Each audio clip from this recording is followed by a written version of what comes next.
இந்த மெத்தடில் சிக்கன் 65 செஞ்சு பாருங்கள். செம்ம சாஃப்ட் அண்ட் ஜூஸியான சிக்கன் 65 சாப்பிட்லாம். ரெஸ்டாரண்ட் டைப்பில் அதை விட சூப்பராகவே இருக்கும். நான் சொல்கிற அளவுகள் எல்லாமே ஒரு 1.5 டீஸ்பூன் அந்தளவுக்கு எடுத்துக்கோங்க. நான் 1 கிலோ சிக்கனுக்கான அளவு சொல்கிறேன். 1 கிலோ போன்லெஸ் சிக்கனை நல்லா உப்பு மஞ்சத்தூள் போட்டு வாஷ் பண்ணி வச்சுக்கோங்க. ஸ்பைசஸில் வந்து மிளகாய்த்தூள், மல்லித்தூள், வரமிளகாய்த்தூள், காஷ்மீரி மிளகாய் பொடி, கொஞ்சமாக கரம் மசாலா, அரை லெமன் பிழிஞ்சு விட்டுக்கலாம். கெட்டி தயிர், புளிப்பாக இருந்தாலும் சரி, புளிப்பு இல்லாமல் இருந்தாலும் சரி, நல்லா கெட்டி தயிராக சேர்த்துக்கோங்க. இது ஃபஸ்ட்டு நல்லா மேக்னேட் பண்ணி தனியாக வச்சுருங்க.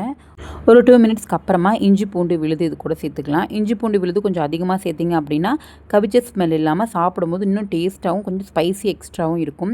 இஞ்சி பூண்டு விழுது தேவையான அளவுக்கு சேர்த்து நல்லா பிசைஞ்சு விட்டதுக்கு அப்புறமா ஒரு 2 டீஸ்பூன் சோள மாவு, கார்ன்ஃப்ளவர் மாவு இருக்கு இல்லையா, அதையும் ஆட் பண்ணி நல்லா மேக்னேட் பண்ணி வச்சுக்கோங்க.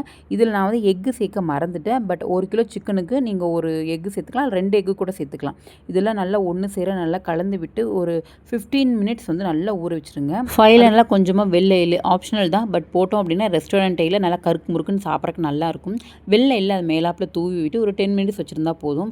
அப்புறம் நல்லா ஆயிலை வந்து ஹீட் பண்ணிடுங்க. ஹீட் பண்ணிவிட்டு போட்டால் தான் வெளியில் நல்லா முருகலாகவும் உள்ளே நல்லாவும் வெந்திருக்கும்.